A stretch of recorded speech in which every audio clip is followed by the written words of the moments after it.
We've been talking about being prepared for the marathon and the sprint. Moving forward with the DekkerTeam. Moving forward together with the DekkerTeam. Welcome back to the Inside Track, where we discuss how to make your house a home while also building wealth using real estate. Now, Candice, we've been talking about in the previous episode, the previous session, about being prepared for the marathon and the sprint. Yes. Now, recently, I think you worked with an out-of-town client. Yep. And our market is super tight right now. It is, yes. Okay. So how did you prepare that out-of-town client who's coming in? They have a 5-day trip or a 4-day trip? I think they were only here for 4 days, actually. 4 days. Yeah. So they had a 4-day buying trip to try and buy a house in a market where there is multiple offers on lots of houses. Yes. Many times the houses come on and they say no offers for 3 days or 4 days or 5 days. Yeah. Makes it hard to see a house and then not be able to put an offer in on it for a relocation client. How did you prepare them so that they would come here and be able to manage that marathon and then the sprint? The 4 days is the sprint, right? Oh, yeah. Yeah. So what was the marathon like leading up to that?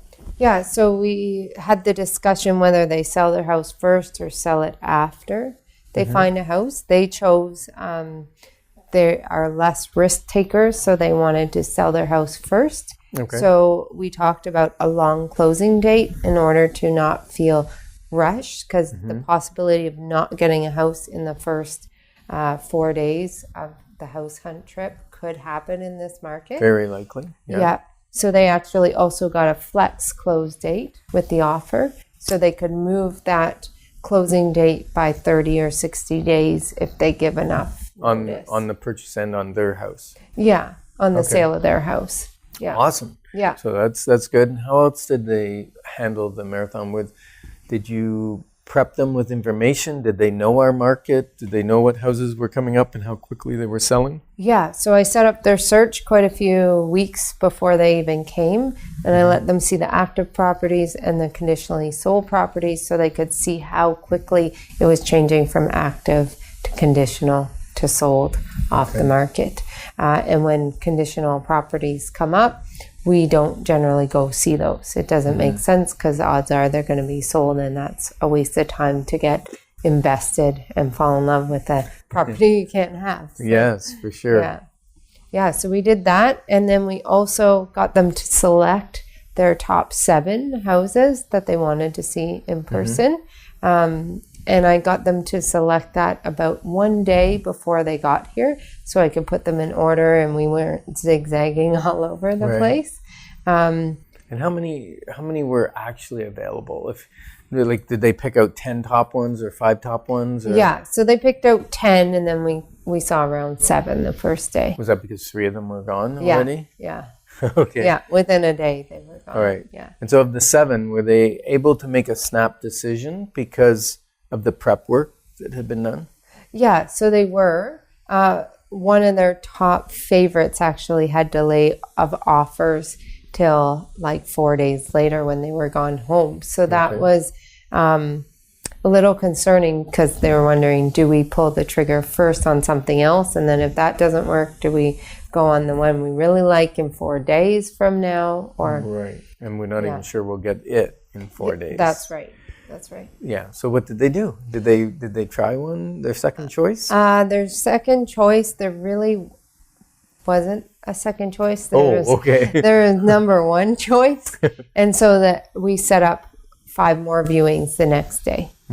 We also organized a pre-inspection so that we could know that the inspection was going to happen. We didn't know the location yet, but we had that inspector. So you booked the inspector in advance? In advance for day number 4.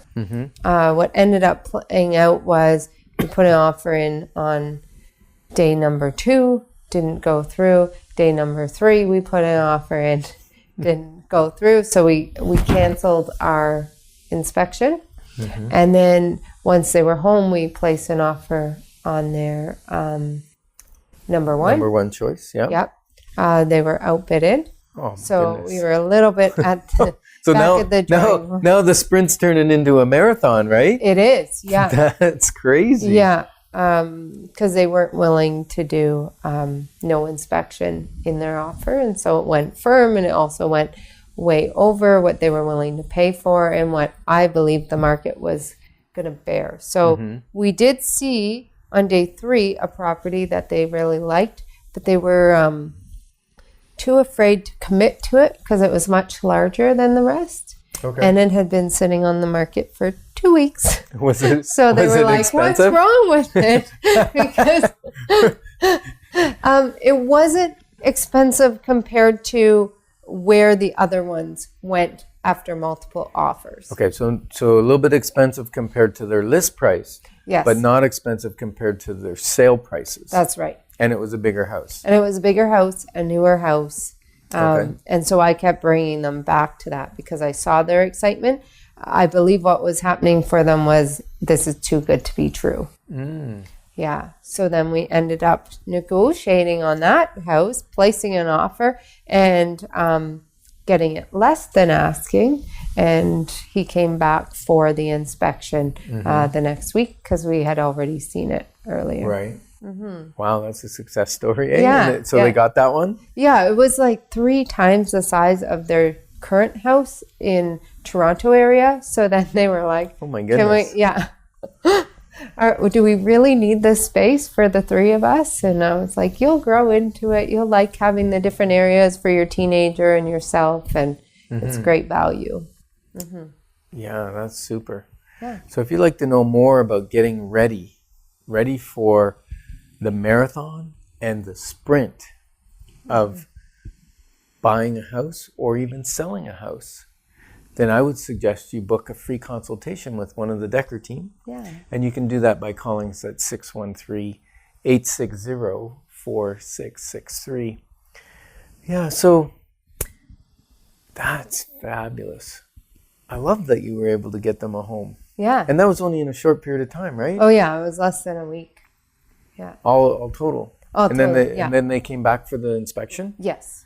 Did they fly back? Did they drive back? Or they Drove went that back. far back? Okay. Just one of them. But they had all seen the house, so they all knew. right. Yep. And the teenager even got his own bathroom. No way. Yep. He got his own ensuite. Wow. Shut so, the front door. That's Yeah. awesome. Yeah, none of the other houses had an secondary ensuite. So, Oh. yeah, really great. So the teenager's going to be happy. Yeah. Yeah. We hope so. Change is hard for a teenager, but you get the largest room and a walk-in closet and an ensuite. Excellent. Now the marathon after, I just want to touch on this Yeah. because I said there's a marathon and a sprint and then a marathon at the end. And the marathon at the end is the fun part. That's living in the house. Because buying a house, as far as building wealth goes, the marathon part is staying in it, keeping it maintained, and over the long term, that property is going to build wealth for their family. Yes. And that property that you got them is going to build even more wealth. Yes, for sure. So that's awesome. So we're just about to break for a little commercial, and you want to stay tuned to the next session because we're going to talk about the RAS. The RAS. And And we're going to leave you on that cliffhanger.